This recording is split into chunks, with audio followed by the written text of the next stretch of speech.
Hi, this is Cheryl for Bayers Pampered Stampers. Today we're going to do a fun project using the Rinea foils. This is a good chance for you to get some hands-on experience with just a little investment. So there's a card kit available in the store. You need to have some inks or some alcohol inks to add the coloring. You need a little piece of sandpaper or an emery board or something like that to work the project, but that's pretty much all you need. The rest of it is either done for you or you can do it without having any special tools. If you have alcohol ink, you may want blender solution or the 91% alcohol. So here we go. In the kit, first of all, and I'm assuming that you haven't worked with the foils that much, so I've given you a piece of the pure foil, just so you can see what it's like. You can see that it's pretty solid, it's pretty strong. The foils are paper infused to foil infused to a paper stock. So it's real metal there, it's real foil. The paper can bend and it will hold its shape. So it has lots of cool uses. We can rip it, we can crumble it, we can die cut it, we can do a million different things with this. And this paper just gives really cool results. So in this card, we're going to do a couple of things. First of all, I took this basic foil and I ran it through an embossing folder. And there it is. This is an old Doris folder. I know Melissa has a few of these, but I'm not sure whether they're really any longer available. So if you don't have this one yet and you want it, you might want to get it soon. Again, there's nothing special about the embossing process. Same as anything else, you just put it into the embossing folder and run it through your machine. You don't need to wet it. You don't need to do anything really special. The thing that I would tell you is if your machine embosses deeply with just a regular embossing folder, you may want to back off a shim if you can or something like that. Deep embossing in this paper will cause it to cut through and it just gets really fragile. And you'll see that in the paper that I've included. My machine's a deep embosser, and despite my best efforts, you have some deep embossing that's going to lead to some potential ripping of your paper. But it's okay, because we're going to be careful in the first place. And then we're going to lay it down on cardstock so you won't see those rips. They'll just go right back together and you move along. It becomes part of the design. So we've taken basic foil, run it through the embossing folder. But play with this piece a little bit, see what it can do for you. Run a small die on it. You see you can die cut it.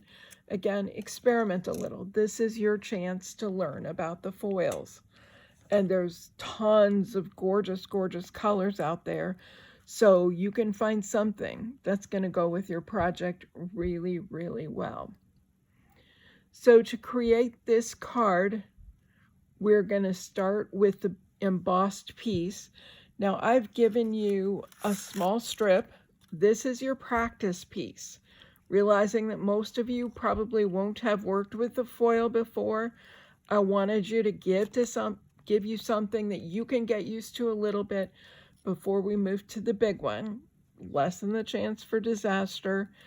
It's all good. There's not really that many ways you can screw up this project because you can fix it at almost any turn.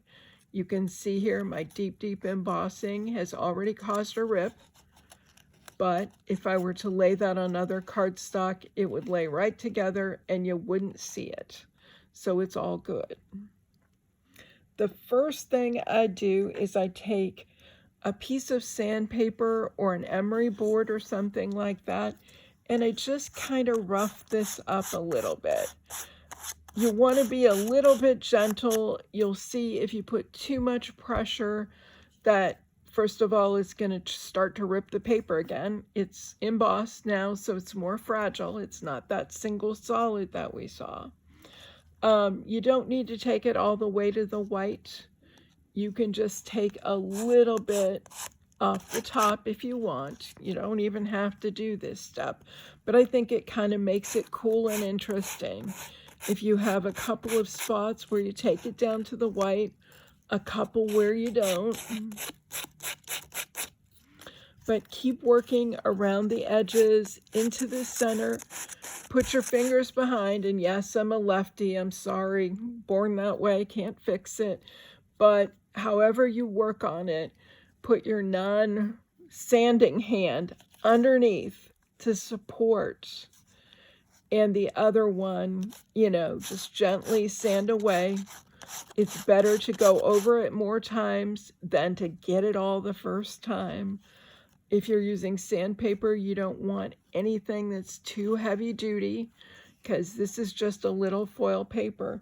So again, you can use that plain square that I gave you. I don't know where that went off to here, but you can use that piece to test your sanding before you even get to your test strip. Okay, so see, if I put a lot of pressure, especially where it's folded, it's going down to that white really, really fast. I don't necessarily want that. So just be a little more gentle with it. Work your way around till you get a result you're happy with. Again, start with the test strip. Understand how it works first before you go to the real project. Once we've got the sanding done, we're going to go ahead and rip the edges. We want this nice ripped border on the paper. So the paper is cut 4 1/4 by 5 1/2, the full size of your card. Whatever you rip it down to is going to be just fine. Even if you rip it down to a much smaller piece, it's going to be okay. You can't mess this part up. So go ahead and rip all 4 sides. Again, practice on your small piece first so that you know how this rips. And you can see when you get into the design areas, it's real easy to rip way more than you intended. So try and support with your non-ripping hand and just pull some chunks off and move along. When you're working on your bigger piece, you're going to have some support underneath the center. You can see already mine's ripped pretty good just from the embossing. Again, it's okay. This part's going to take the ink a little differently in the form of a highlight to that area, which is kind of cool. But when it's attached to the paper, it's going to attach flat, so it's really going to be fine. Again, start with your practice and do that. When you're finished, your embossed piece should look something like this. So it's ripped on all 4 sides. Don't worry if it's getting wrinkly at this point. Again, you'll flatten it out when you attach it to the paper. If you're really, really brave, try crumpling it and see what happens. It's going to give you some interesting folds and looks. I felt it rip there at the bottom as I crunched. That's okay. We're not going to freak out about this. It's all good. Once again, when I gently straighten it, it's all going to straighten into place, and those tears will go back in, and it'll all be good. So that's where you should be at this point. Now we want to add color.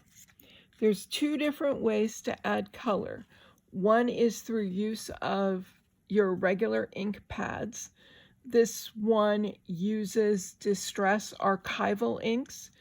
Any kind of archival ink will work really well on this, and ink that works well on non-porous surfaces probably is the best. The foil doesn't let a lot permeate, so you can try, again, that's the other reason for your practice piece.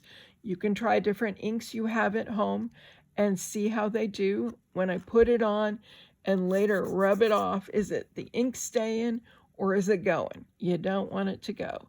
So try and do something that you have in your stash that will hold to the paper. I used, again, the Distress Archival inks. I've got Barn Door, Mermaid Lagoon, Orange Marmalade, Vintage Photo, and this peeled paint. So I went with fall-ish colors. There's no right or wrong colors in this, so do colors that make you happy, and move on from there. So that's what I started with. I used, oops, I just knocked it over. I thought maybe I knocked the lid off. That would not be good. I used Vintage Photo around the edges of my card just to give them definition. So again, with something or your mat underneath, I just used a finger dauber. Use whatever you have that you add blending with. Brushes are a little bit tough for this, just from the standpoint that sometimes they can be a little rough on the paper, but just sort of dance around the edges where you've got those white spots. You want to make sure and add color. If you're aggressive and pull at the paper like this, you're likely to just pull it up. And so you'll get rips in the edges, which is okay if that's the look you want. But it can get really messy after a while. So it's best to just sponge at it, add the color until you're happy. For the interior part, I grabbed a color here and there and just added some spots of color. I wasn't worrying so much about changing sponge daubers. I had one that I used with the orange and red, one that I used with the blues and greens and browns, and that seemed to work fine for me. Again, just sponge it on, maybe follow a leaf pattern, follow a stem, whatever you want to do, and keep adding ink. Now these lighter colors are there. They're not going to show up a ton, so you kind of need a darker color. Let's go with this Mermaid Lagoon, and that will help to frame that color in and show it a little better. So you can see as I add this contrast, all of a sudden that orange is a little bit more obvious. So play around with your colors, whatever colors you choose, and you want to lay down ink all over this. There is no right or wrong answer on the border either. Use whatever colors you like, but you want to end up with a piece that you're happy with. While you've got all that stuff out, you want to do something with your autumn. So add a little, sponge a little color around the edge, maybe add a second contrast color for interest, but that's what you're going to do with the Distressed Archivals, or whatever ink you're using. I'm not saying that's the only ink you can use, certainly. There are lots of different ones that will work with varying degrees of success. The other alternative that works really, really well and gives you what I'll call a more vibrant result is alcohol inks. So I'm going to give you the side-by-side shot. The Distressed Archivals up here, the alcohol inks down here. Brighter, vibrant, all those good things. I'm going to work both on this same piece, just because that's the piece I have. I've got my practice piece out too, because I want to start with that a little bit. I'm not going to add anything to the surface of this. Just water down my my alcohol inks a little bit with a little bit of alcohol. And if you work with alcohol inks, you know that you can use 91% alcohol in some cases in place of the blender solution. I like to use it wherever possible because the blender solution has some binders in and it's not healthy for you to breathe so much. So I just took a Q-tip and sort of dipped it in the alcohol so that I could water down my color just a little bit.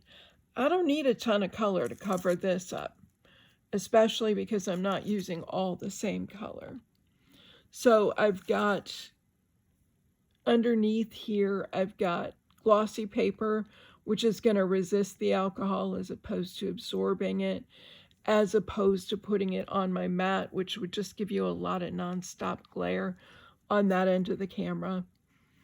But that would be an alternative too, or your silicone mats and that sort of thing. So grab a little bit of color on your Q-tip and just sponge it along. Where do you want that blue to be? I would suggest that you move it along a little bit. You can go and grab some more. Depending on what you put your alcohol in, you could go back for a re-dip and a re-wet and all that sort of stuff. But here's what this little section, that's where I'm putting my blue. I'm going to stick my cap on because when I leave my caps off, I always have problems.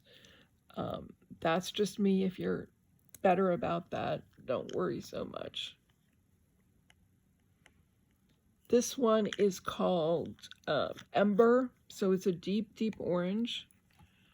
Once again, I'm going to stick my Q-tip in the alcohol and then grab up my color and add some around. So you're going to do this wherever you want the colors to end up on this. Again, you want to put a border around with the alcohol ink or with something different. When it comes time to do the sentiment strip, excuse me, these work really well to also spread the ink on here. If your Q-tip has gone dry a little bit, you can go ahead and spray it or re-wet it in the alcohol. You just don't want to be dipping the color in too many times because the color's going to spread to your alcohol. So I wouldn't put it back in my spray bottle. But if I had a little dish of it or something like that, I might dip this back in to re-wet it. With my spray bottle, I would simply spray it and then go back to using it. And I'm going to get a lot more color. There's a lot of color on the end of here. Once it's re-wet, I can pick up more color off my paper too. So again, use your alcohol inks, use your Distress Archivals, and get your colors in the background of this. Regardless of your method, don't forget to do your edges because those will look better that way. You don't really want this white paper edge, for example, showing up as it is. Get some color on that. It's going to look a whole lot better. Again, you'll be a little bit careful while you're doing it, but if you have minor rips and tears, you're just fine. The one card that I did, I believe it's the alcohol ink card, is ripped. Maybe it's the archival ink card. It's ripped clear across all the way over into here. So more than 3/4 of it is ripped, but yet you don't notice. That's not the first thing you notice about the card. So don't worry about it. It's very, very forgiving and everything else. But add your color, stick to your fall tones. The colors I used worked for me. You use what you have and what you think works. In the alcohol ink, I used Glacier and Rosewood, Ember, Fiesta. Not really a fall color, but it added these great pops of pink. Moss and Dijon. And Moss and Dijon hardly show up on the gold. But that doesn't mean they don't have a place. They really added some cool effects to the card. So I'm just going to lift it so you can see it closer. So you want to get it sanded first. Sanding will help this paper to take the color better. but you get a cool result. You have to have ripped your edges first because you want your edges to have some color too. Whichever method for coloring you use, that's what you're going to work on. Cover the edges. Here you can see the start of a pretty big rip. It's okay. It's just going to add more interest and coolness to the card. These aren't perfect cards. They're just kind of fun way to discover the foil, discover embossing it, sanding it, crumple it if you want to. Again, the crumpling you have to be careful with, because now that the paper is embossed, it is much more amenable to tearing. So I'm very careful as I do it. Where I know it's torn, I'm just going to be real gentle, and it's okay. Your bigger piece will work out better for crumpling like that than my small piece, because it doesn't have a lot of width. It doesn't have a lot of support. This has a lot more, but be prepared for those little openings that will occur and things like that, and don't get upset. Again, that's going to give you some of those little torn edges that will absorb the paper, the color that you use, whichever kind, and just create a lot more interest. So once you've got your piece done, fully colored, you can just go ahead and mount it to your cardstock. Add your sentiment wherever it belongs. So you might have a big rip or hole somewhere in it. I don't have one in this piece. So maybe it looks good to put it up here to cover that, because that really bugs you. Maybe you just want to put it down here. Wherever you want it is just fine. There's no rights or wrongs in this. Do what you can, and you'll have a beautiful card that anybody would be so happy to receive. How unique and distinctive is one. It depends on which foil pack you have. If you have the smaller sheets like the Misfits, those I think are 4x6 or somewhere around that size. You'll get one card out of one piece. If you have the longer sheets, you're going to get at least 2 cards out of it, plus some practice pieces. So don't be afraid to practice a little bit. Practice makes perfect.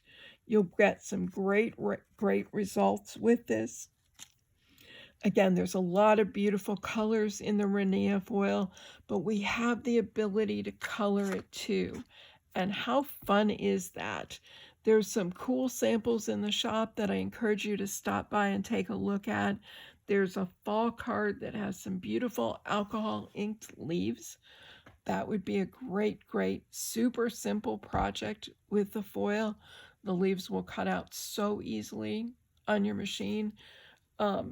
Use your paper trimmer to cut the paper down to size. You're good to go. So I hope you give this a try. Again, the kits should be available in the shop. If you're making a special trip in to get the kit, maybe just give them a call and make sure that there's one left for you before you leave the house, because I would hate for you to get there and be disappointed. We'll try and keep them stocked, but you know how it goes with Murphy's Law and all. The one person that you need to have it for, unfortunately, they may have sold out. So thanks for watching today. I hope you have fun making your fall card. Watch for a holiday card coming up next, where we'll make some poinsettias and do a little bit more shaping and that sort of thing with the foil. I just think you're going to agree. It's so much fun to work with. Thanks for watching. Bye.